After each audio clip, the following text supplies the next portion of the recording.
लवकर या. तर आज आहे 1.5 दिवसाच्या गणपतीचं विसर्जन. तर आज बाप्पा निघाले गणपती बाप्पा, मग बाप्पाला गाडीमध्ये घेऊन आम्ही निघालो विसर्जनाला. आणि काहीच वेळेला तल्यावर पोचलो आम्ही गाडीत आणि मग गणपतीवर घेतलं आणि निघालो तल्याकडे. आणि बघू शकता किती माणसं आलेली आहेत गणपती विसर्जनासाठी.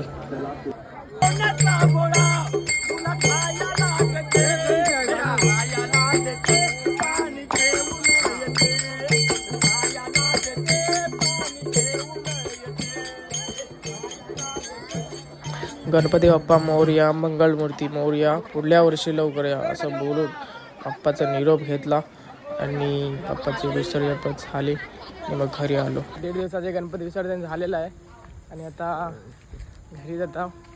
आणि व्हिडिओ आपल्या आवडल्यास लाईक, शेअर, सबस्क्राईब करा. चला टाटा, भेटू आता 5 दिवसाच्या गणपतींच्या विसर्जनाला, 7 दिवसाच्या. Tata, bye bye.